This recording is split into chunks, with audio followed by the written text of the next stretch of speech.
And we have a lot of support. We had to get it through the House. The House was, we have no Democrats. You know, if it's up to the Democrats, they'll take the 65% increase. You know, if that doesn't get approved, this country is going to have a 65. En pleno siglo XXI, el comercio mundial no debería parecerse a un campo de batalla, pero bajo el mandato de Donald Trump, la geopolítica comercial ha adquirido tonos casi bélicos. El 7 de agosto marcó un punto de inflexión. Entraron en vigor aranceles unilaterales impuestos por la Casa Blanca a más de 67 países, con tasas que oscilaban entre el 10 y el 41%. Esta medida no se justificó por desequilibrios técnicos ni por reglas de la OMC. Fue un castigo político. Trump no está jugando a la diplomacia. Está reformulando el orden mundial comercial bajo una lógica binaria: firmas con nosotros o pagas el precio. Esta postura dividió al planeta en tres bloques: los que obedecen, los que se arrastran para ganar tiempo y los que desafían directamente a Washington. Canadá, antaño socio privilegiado, ahora paga un arancel del 35%. Suiza, uno de los pilares de la neutralidad financiera, es penalizada con un 39%. Países como Taiwán, Camboya y Sudáfrica fueron arrastrados al torbellino sin haber sido parte de un conflicto comercial real. La razón oficial: Trump utilizó la Ley de Poderes Económicos Internacionales, en emergencia IEEPA, por sus siglas en inglés, alegando que los déficits comerciales representaban una emergencia nacional. Sin embargo, tribunales estadounidenses ya habían considerado este argumento como jurídicamente inválido. La diferencia esta vez fue el contexto: sin Congreso, sin consultas, sin negociaciones multilaterales. Solo un decreto presidencial, una orden ejecutiva que actúa más como edicto imperial que como instrumento de política racional. La medida llegó con un sentido de urgencia casi apocalíptico. Las empresas tenían apenas una semana para prepararse. No hubo discusiones previas ni compensaciones. Se aplicó de manera fulminante. Incluso países que no estaban explícitamente en conflicto con EU fueron incluidos por no haber firmado acuerdos antes de la fecha límite del 1 de agosto. En esencia, Trump convirtió el comercio en un campo de pruebas para la lealtad geopolítica. La lógica arancelaria que aplica la administración no busca reparar desequilibrios comerciales, sino doblegar voluntades. Los países que desafiaron el liderazgo estadounidense fueron marcados con tasas más elevadas, como si la economía internacional fuera una versión moderna del feudalismo. El vasallo que no rinde homenaje al rey recibe castigo. Esta táctica, aunque agresiva, no es nueva en el pensamiento de Trump. Desde su primera campaña abogó por la idea de que EU estaba siendo explotado en acuerdos multilaterales y que debía recuperar el control absoluto sobre su política económica. Pero el problema no es la ambición, sino la ejecución. El sistema global de comercio se basa en tratados en foros multilaterales, como la OMC, en mecanismos de arbitraje. Saltarse todo eso implica no solo un cambio de normas, sino una amenaza a la estabilidad misma del comercio internacional. La reacción internacional fue de estupefacción. Mientras gobiernos desde Ottawa hasta Bangkok trataban de entender los alcances de las nuevas tarifas, las cancillerías corrían para buscar excepciones de último minuto. En Bruselas se debatía a contrarreloj si responder con medidas espejo o buscar una mediación a través de la OMC. Pero incluso la OMC, debilitada por el bloqueo estadounidense a la renovación de sus jueces, parecía impotente. Los expertos en relaciones internacionales advierten que este tipo de maniobras son síntomas de un mundo que se desglobaliza. La confianza como base del comercio, la previsibilidad jurídica, el respeto a los compromisos, la apertura negociada, está siendo reemplazada por la fuerza bruta. Es un retorno a la lógica de poder, donde la ley del más fuerte impone las reglas, dijo un diplomático europeo a Le Monde bajo anonimato. En este clima, lo que está en juego no es solamente el volumen del comercio o el precio de las importaciones. Se trata del modelo mismo de cómo se estructuran las relaciones internacionales. El comercio se convierte así en una herramienta de coerción. Washington lo dice con claridad: el acceso al mercado estadounidense está condicionado a la lealtad estratégica. No basta con cumplir reglas técnicas, hay que alinearse políticamente. Así, la política arancelaria de Trump tiene menos que ver con la protección de industrias nacionales y más con la creación de un cinturón geopolítico. No es una casualidad que los países que más han sido castigados, Canadá, Brasil, Suiza, India, también hayan mostrado señales de autonomía estratégica. En otras palabras, los aranceles se están utilizando como armas diplomáticas. El mensaje está claro: en la era Trump, el desacuerdo se paga caro. Pero el costo no lo asumen solo los gobiernos. Las empresas, los trabajadores y los consumidores son arrastrados en esta cruzada ideológica. Y como toda estrategia basada en la imposición, la pregunta inevitable es: ¿cuánto tiempo podrá sostenerse antes de que las fisuras internas y las respuestas externas la hagan colapsar? Porque mientras Trump golpea con su martillo arancelario en las sombras, otros actores ya están reaccionando. La ofensiva arancelaria de Trump no solo redefinió el comercio global, sino que puso a prueba la capacidad de resistencia diplomática de sus aliados más cercanos. Detrás de los titulares que anunciaban nuevos acuerdos comerciales con países como Japón, Corea del Sur, Indonesia o el Reino Unido, se esconde una realidad mucho más compleja y en muchos casos coercitiva. No se trató de tratados negociados en igualdad de condiciones, sino de pactos firmados bajo amenaza. En el caso de Japón, el acuerdo presentado con bombos y platillos a inicios de agosto parece a primera vista un avance diplomático. Reducción de aranceles en autopartes y productos industriales a cambio de acceso preferencial al mercado estadounidense. Pero el precio oculto fue desproporcionado. Japón tuvo que comprometerse a invertir más de 550.000 millones de dólares en proyectos estadounidenses, así como respaldar públicamente la política de defensa de Washington en Asia Oriental, incluyendo su postura sobre Taiwán. Esto va más allá del comercio. Se trata de utilizar el poder económico como palanca para definir alineamientos militares y estratégicos. Lo mismo ocurrió con Corea del Sur, que aceptó una rebaja parcial de aranceles en productos electrónicos, pero a cambio de posicionarse públicamente del lado de EE-UU en temas de seguridad regional. Incluso el comunicado final del acuerdo menciona la cooperación reforzada ante amenazas en el estrecho de Taiwán, algo que ni siquiera formaba parte del diálogo económico inicial. La Unión Europea vivió una experiencia aún más desconcertante. En lugar de una negociación colectiva como estipulan sus tratados varios países miembros, fueron presionados individualmente. Alemania recibió promesas de excepción arancelaria para el sector automotor, mientras que Francia debió flexibilizar su normativa agrícola. En el caso de España e Italia, se otorgaron dispensas parciales en productos químicos y farmacéuticos a cambio de apoyar iniciativas norteamericanas en foros multilaterales como el G20. Esta fragmentación del bloque europeo revela una táctica deliberada: debilitar la unidad regional, explotando las urgencias económicas de cada país. La narrativa oficial habla de acuerdos bilaterales exitosos, pero lo que realmente se firmaron fueron pactos de contingencia guiados por el miedo a las represalias comerciales. El Reino Unido, todavía tambaleándose por los efectos del Brexit, también sucumbió a la presión. Londres logró una exención limitada para productos farmacéuticos y servicios financieros, pero el costo fue alto. Tuvo que cancelar discretamente un acuerdo de cooperación tecnológica con empresas chinas, presionado por Washington. Esta decisión, aunque no anunciada públicamente, fue confirmada por fuentes de inteligencia europeas citadas por The Guardian. Así, Londres conservó un beneficio parcial pero sacrificó soberanía tecnológica. En Asia, países como Indonesia y Filipinas se enfrentaron a una elección similar. A cambio de reducciones temporales en aranceles, ambos países debieron ceder en temas de infraestructura y política exterior. Yakarta, por ejemplo, se comprometió a ralentizar varios proyectos financiados por China, mientras que Manila aceptó aumentar su cooperación militar con Estados Unidos en el Mar del Sur de China. El patrón se repite. No se trata de acuerdos comerciales en el sentido clásico, sino de paquetes de condicionamiento político.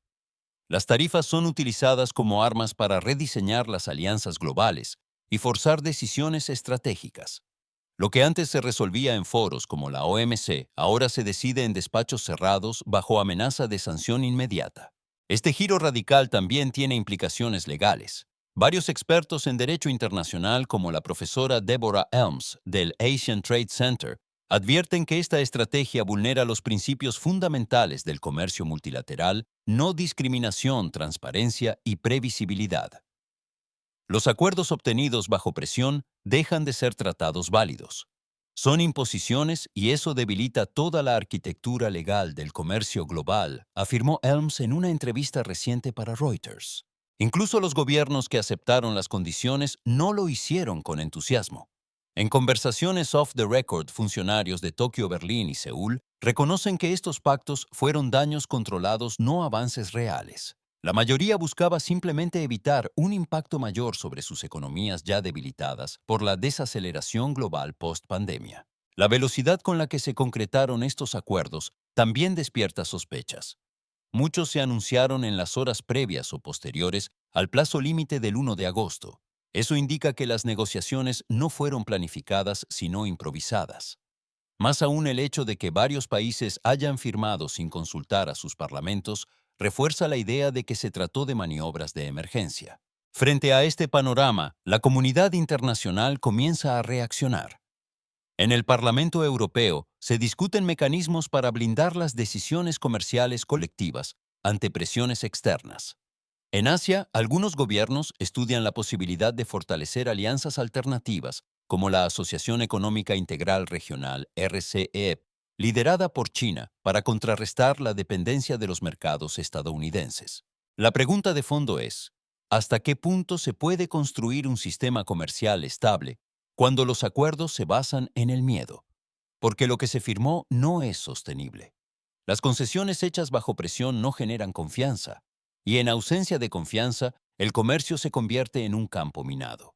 Pero mientras los países intentan adaptarse a esta nueva realidad, un grupo en particular empieza a resistirse abiertamente las potencias emergentes.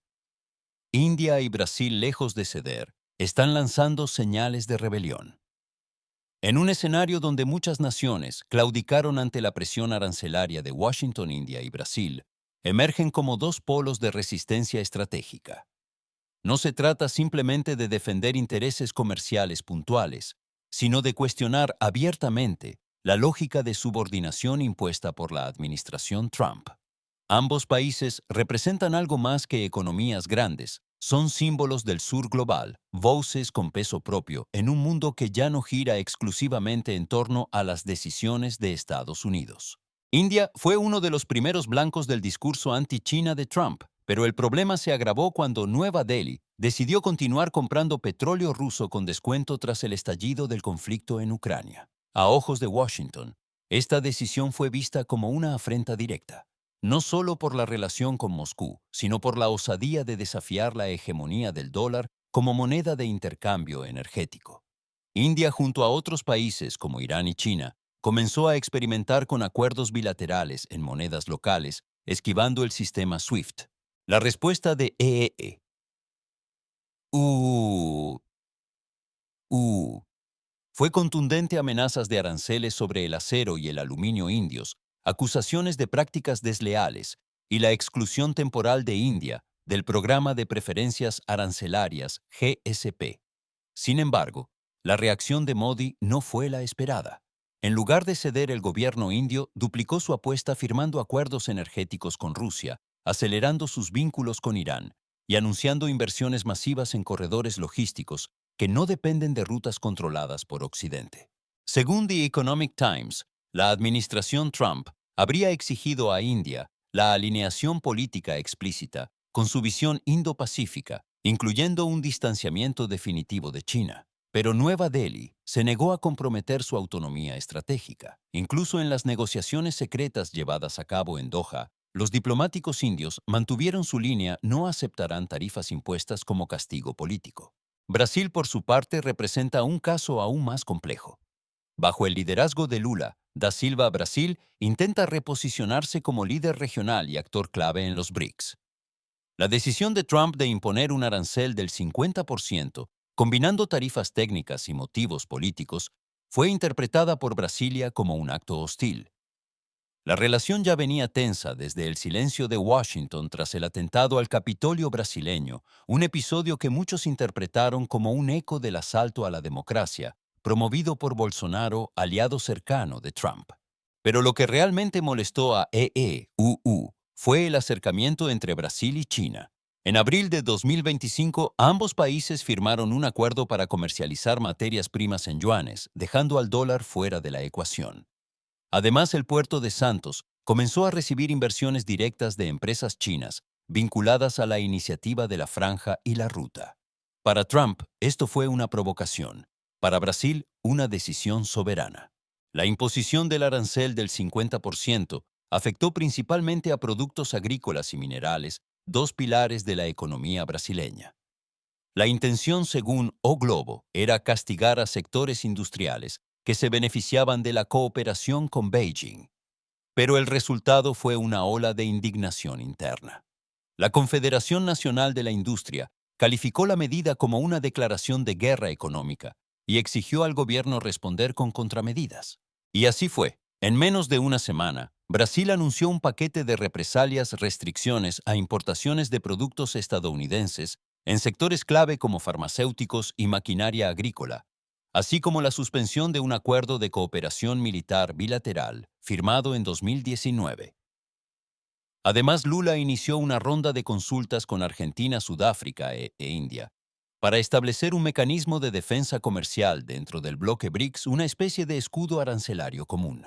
El conflicto con EEUU también catalizó un giro político. En el Congreso brasileño, incluso sectores conservadores comenzaron a cuestionar la viabilidad de mantener relaciones comerciales estrechas con un país que usa los aranceles como armas. En palabras del senador Rodrigo Pacheco, no se puede confiar en un socio que castiga nuestras decisiones soberanas. Necesitamos diversificar y mirar hacia el sur. Este mismo razonamiento está ganando fuerza en otros países del sur global. Sudáfrica, castigada con un 30% de aranceles sin explicación clara, ha comenzado a reducir su exposición a bonos estadounidenses y a explorar canales financieros alternativos en yuanes y rublos. En África Occidental, Malí rechazó un acuerdo militar propuesto por Washington luego de que se le condicionara a cambios en su política energética. En respuesta, reforzó su cooperación con Rusia y Turquía. Lo que une a todos estos casos no es una conspiración contra EEUU, sino una reacción lógica ante un sistema que castiga la autonomía. Trump ha querido reinstaurar un orden unipolar, pero el mundo ya es multipolar. La presión funciona cuando el otro necesita urgentemente acceder a tu mercado. Pero cuando hay alternativas, aunque más complejas o menos rentables a corto plazo, la amenaza pierde eficacia. Las potencias emergentes han entendido que la única forma de resistir a la coerción es construir alternativas. No se trata solo de comercio, sino de independencia política, financiera y tecnológica. La creación de sistemas de pago propios, bancos de desarrollo regionales y tratados sin condiciones políticas se ha convertido en prioridad. Así, mientras Trump continúa dibujando un mapa comercial a su imagen y semejanza, otras naciones están redibujando el mundo en silencio, apostando por una arquitectura más equitativa. Y es precisamente esta reacción colectiva lo que comienza a erosionar el poder de intimidación de Washington.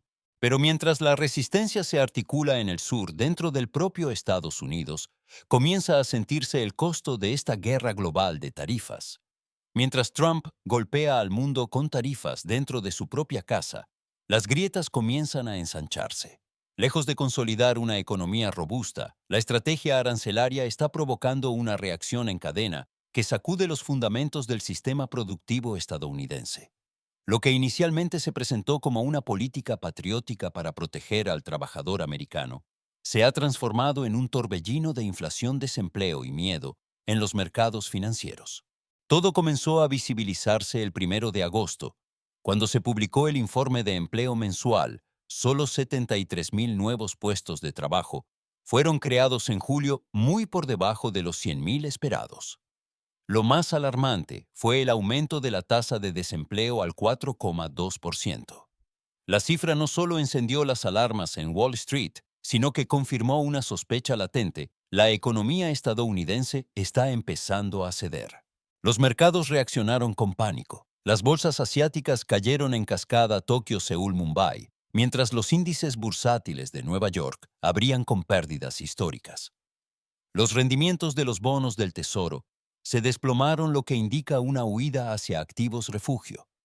En solo horas se evaporaron miles de millones de dólares en capitalización bursátil. Algunos medios financieros como Bloomberg y Financial Times calificaron la jornada como el mini crash de agosto. Pero lo peor aún estaba por llegar. A medida que las tarifas comenzaron a aplicarse, los costos se propagaron a lo largo de la cadena de suministro. Empresas que dependen de componentes chinos, chips taiwaneses o metales brasileños comenzaron a reportar aumentos abruptos en sus costos operativos. La inflación, que parecía bajo control a principios de año, volvió a dispararse. El índice de precios al consumidor mostró un aumento del 0,7% en solo un mes. Los fabricantes de automóviles como Ford y General Motors alertaron que tendrían que ajustar su producción y trasladar parte de los sobrecostes al consumidor final. Las cadenas de supermercados advirtieron de un alza en los precios de productos básicos importados, café, arroz, frutas tropicales. Incluso bienes de uso cotidiano como pañales, medicamentos y herramientas comenzaron a encarecerse. No por escasez, sino por política. La ironía es cruel. El consumidor estadounidense, que nunca votó por guerras comerciales, es ahora el que paga la factura. Estamos subsidiando una estrategia geopolítica sin siquiera haber sido consultados, declaró un economista de la Universidad de Harvard a The Atlantic. Según un estudio reciente del Peterson Institute, cada dólar que el gobierno federal gana en ingresos por aranceles representa una pérdida de hasta $6 en poder adquisitivo para el consumidor promedio. Pero el daño no es solo financiero. Sectores clave de la economía productiva están comenzando a paralizarse. La agricultura, dependiente de exportaciones a mercados como China y Europa, enfrenta represalias directas. El sector aeroespacial, con gigantes como Boeing, ve sus contratos internacionales en peligro. Y la industria tecnológica, presionada por los cortes en cadenas de suministro, comienza a perder terreno frente a competidores asiáticos. Mientras tanto, la inversión extranjera directa en EAEUU se desacelera. Empresas alemanas, francesas, japonesas y sudcoreanas han anunciado una pausa en nuevos proyectos en suelo norteamericano, alegando incertidumbre regulatoria y hostilidad comercial. Incluso Canadá, aliado histórico y vecino inmediato, anunció medidas de represalia, aranceles espejo sobre productos estadounidenses como carne, vehículos y maquinaria. En Europa la reacción es coordinada.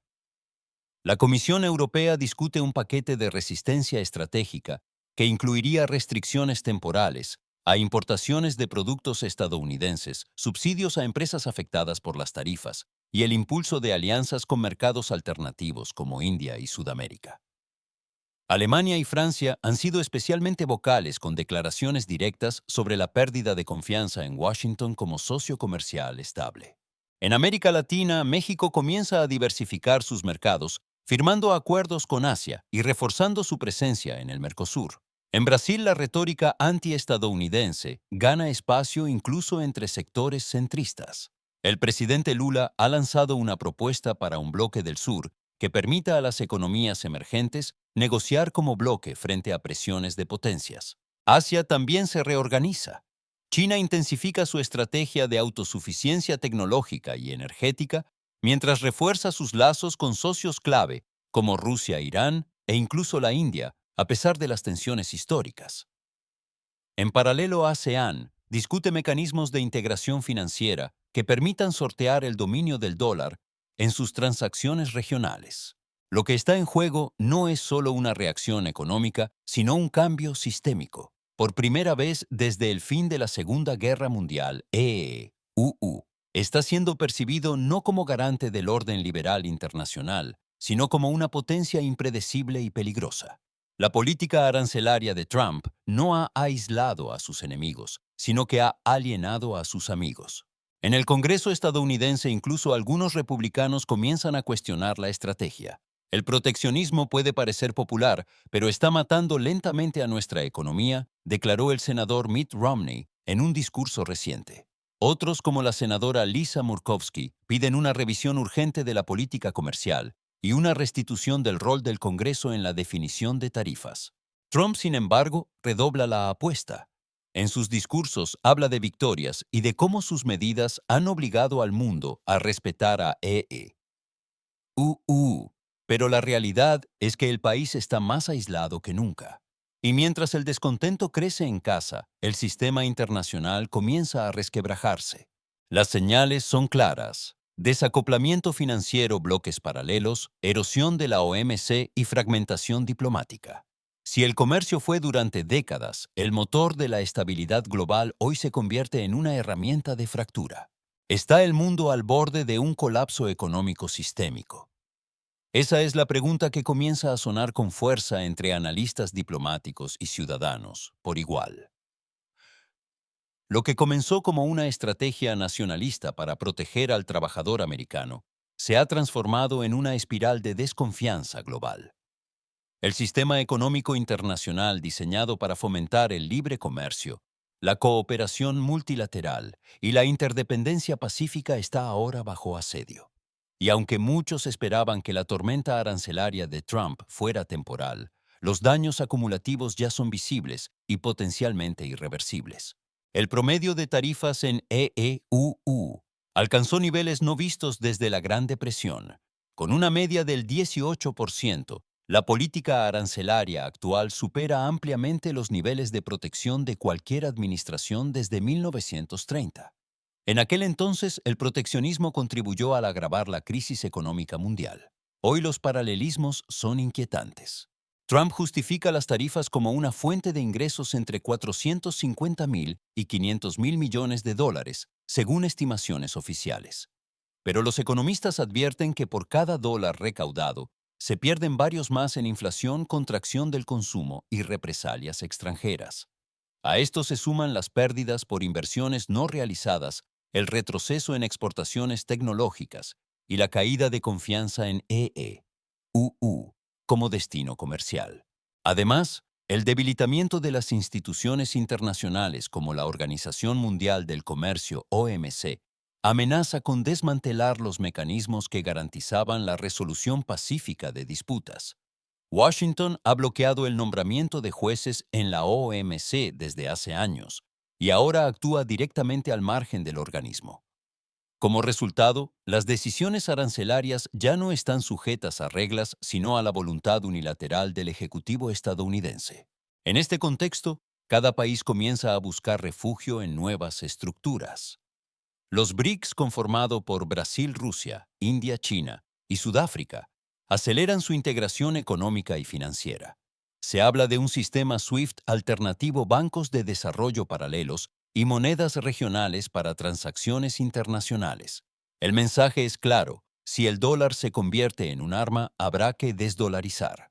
Europa, aunque más dividida, también reacciona. El Banco Central Europeo está estudiando mecanismos de compensación directa entre bancos del continente para reducir su dependencia del sistema financiero anglosajón. Alemania y Francia proponen reforzar la autonomía estratégica de la UE y apuestan por acuerdos con África y Asia sin intermediación estadounidense. En África, la Unión Africana ha lanzado el Área de Libre Comercio Continental AFCFTA, un esfuerzo sin precedentes por consolidar el comercio intraafricano y reducir la vulnerabilidad ante presiones externas. Países como Nigeria, Kenia y Egipto ven en esta iniciativa una vía para liberarse de la dependencia estructural de los mercados occidentales. Pero quizás el cambio más profundo está ocurriendo en el ámbito psicológico. La confianza, el pegamento invisible del comercio internacional, se está desgastando. Cuando un país puede cambiar las reglas de juego de un día para otro sin diálogo ni compensación, se rompe la lógica de cooperación. Y cuando esa desconfianza proviene de la potencia que históricamente lideró el sistema EEUU, las consecuencias son aún más graves.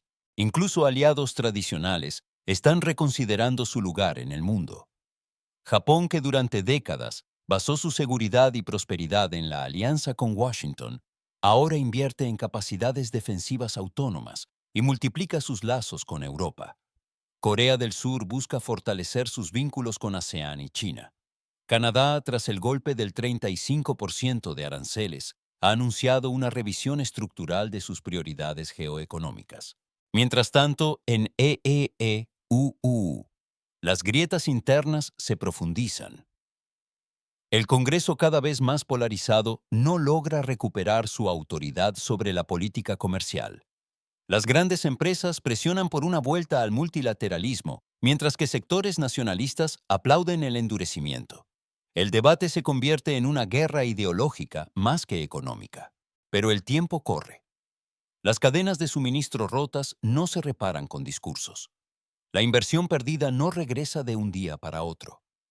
Y los mercados siempre adelantados ya descuentan la posibilidad de un colapso global. Algunos analistas del Fondo Monetario Internacional, citados por The Economist, advierten que si las tendencias actuales se mantienen, podríamos enfrentar una recesión sincronizada en más de 70 países para mediados de 2026.